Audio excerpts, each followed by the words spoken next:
Carmine Galante. Carmine Galante was the definition of a terrifying old-school gangster, but he was homegrown talent. By the late 1970s, he was the acting boss of the Bonanno crime family and arguably the most feared man in New York City. Galante was like a psychopath, diagnosed in prison as having no social conscience. His trademark was a cigar. He was rarely seen without a stogie clamped tightly between his teeth, leading to his nickname, the Cigar. His death was inevitable because of his sheer greed. Galante was attempting to corner the entire North American heroin market, importing massive shipments from Southeast Asia and refusing to share the profits with the other 4 New York families. The Commission, which was the governing body of the Mafia, decided he had to go. They feared he would make a move to become the boss of bosses, a title that had been abolished decades prior. On the afternoon of July 12, 1979, the temperature in New York was sweltering. Galante headed to one of his favorite spots, Joe and Mary's Italian-American restaurant in Bushwick, Brooklyn. He finished a heavy lunch and moved to the private rear patio to enjoy his coffee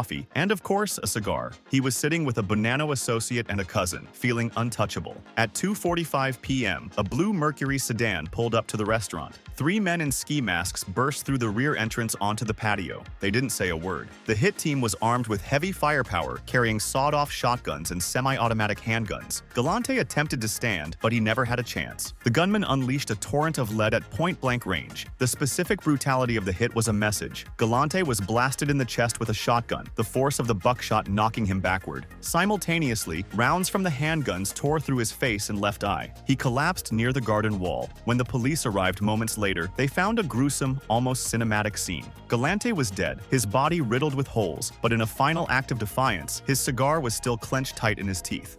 Sam Giancana.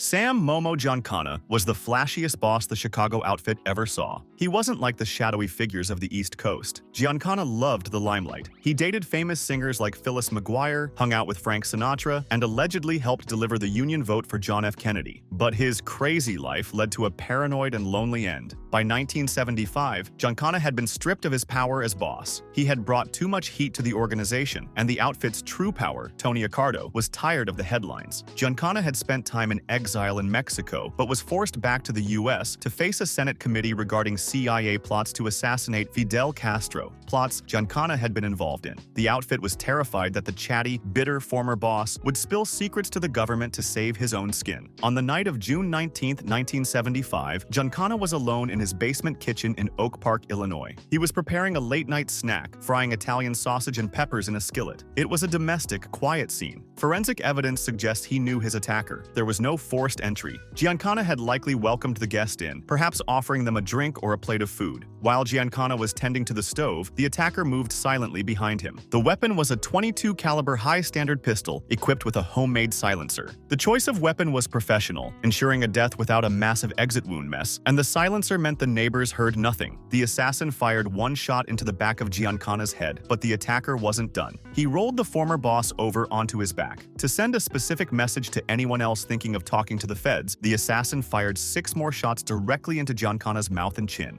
Philip, the Chicken Man, Testa.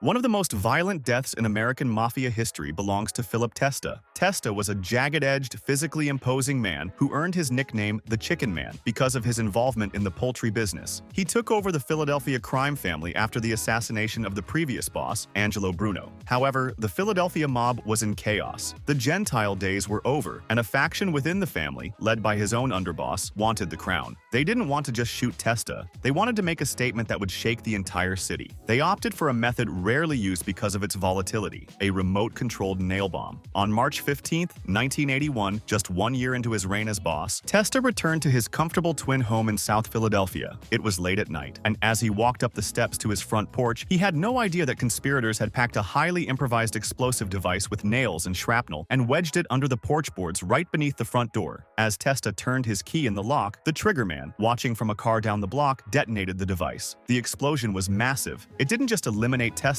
it obliterated the front of the house. The force of the blast blew Testa's body through the front door and into the hallway of his home. Testa's body was mangled by the shrapnel and the concussive force. It was an incredibly loud, messy, and crazy way to take out a boss, signaling the start of the chaotic Philadelphia Mafia war. Paul Castellano. Paul "Big Paul" Castellano was the Howard Hughes of the Mafia. He succeeded the legendary Carlo Gambino in 1976. Castellano considered himself a businessman first and a gangster second. He ran the Gambino family from a massive, sterile mansion on Staten Island called the White House. He rarely ventured to the street, preferring to manage construction rackets and meat distribution deals. He even forbade his men from dealing drugs under penalty of death. Despite the fact that many of them were starving for income, the streets hated him. They saw him as greedy and out of touch. The final straw came when FBI bugs revealed Castellano was looking down on his own soldiers, calling them uneducated thugs. John Gotti, a rising capo with a hunger for power, discovered that Castellano planned to break up Gotti's crew. Gotti decided to strike first in the most public, brazen execution since the days of Al Capone. On December 16, 1985, around 5 p.m., the holiday rush was in full swing in Midtown Manhattan. Castellano was driven in his black Lincoln Town car to Spark Steakhouse on East 46th Street for a sit-down dinner. He was unaware that Gotti had stationed a hit squad of 4 men dressed in identical trench coats and fur hats, looking like Russian diplomats outside the restaurant entrance. As the Lincoln pulled to the curb, Castellano's driver helped him out of the car. The moment Big Paul adjusted his coat, the 4 shooters converged. This wasn't a drive-by. It was a firing squad. In front of dozens of terrified holiday shoppers and tourists, the gunmen opened fire with semi-automatic pistols.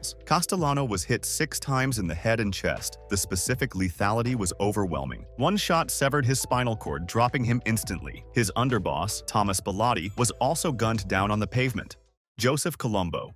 Joe Colombo was a charismatic and outspoken boss of the Colombo crime family, one of the first American-born heads of a New York family. He rose to power in the 1960s after exposing a plot by rival bosses to assassinate commission members, earning him the top spot at just 41 years old. Colombo was unique in the mafia world. He founded the Italian-American Civil Rights League in 1970 to protest against stereotypes and federal scrutiny of Italian Americans, organizing massive public rallies that drew tens of thousands. This high-profile activism put him in the spotlight, rubbing traditional mobsters the wrong way, as it brought unwanted attention to the underworld. Rivalries, particularly with Joe Gallo and possibly Carlo Gambino, simmered over his refusal to fade into the shadows. By 1971, tensions boiled over. Colombo's league activities were seen as a threat to the old guard's low-key operations. On June 28, 1971, during the second annual Italian Unity Day rally in Columbus Circle, Manhattan, thousands gathered to celebrate. Colombo was on stage, ready to address the crowd, surrounded by supporters and bodyguards in the public square. Suddenly, a 24-year-old man named Jerome Johnson, disguised as a press photographer and weaving through the crowd, approached Colombo from behind. Without warning, Johnson pulled out a handgun and fired 3 shots at point-blank range into Colombo's head and neck. One of Colombo's bodyguards immediately tackled Johnson and shot him dead on the spot. The attack left Colombo paralyzed. He was rushed to Roosevelt Hospital, where he underwent emergency surgery. Though he survived initially, spending years in a vegetative state, he never fully recovered and died of cardiac arrest in 1978.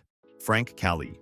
Cali was a modern, low-key boss of the Gambino crime family, ascending to the top spot in 2015 after years as underboss and a key link to Sicilian mafia clans. Born and raised in New York, he was seen as the family's ambassador to old-world mobsters, managing rackets in extortion, gambling, and international ties with a business-like approach that avoided the headlines. But in an era of declining mafia power, internal fractures and external threats loomed. Cali's tight control and connections made him enemies, though his death would shock the underworld for its randomness. On the evening of March 13, 2019, Cali was at his home on Hilltop Terrace in Tot Hill, Staten Island, a quiet, upscale neighborhood far from the gritty streets. It was around 9:15 p.m. when a blue pickup truck rammed into the rear of Cali's parked Cadillac SUV in his driveway, drawing him outside to investigate the apparent accident. Thinking it was just a fender bender, Cali stepped out unarmed to confront the driver. But this accident was a setup. The driver, 24-year-old Anthony Camello, jumped out with a 9mm handgun and opened fire without a word, pumping 10 rounds into Cali at close range. Bullets struck his chest, torso, and head as he tried to scramble under his SUV for cover. Neighbors heard the shots echo through the area, but by the time help arrived,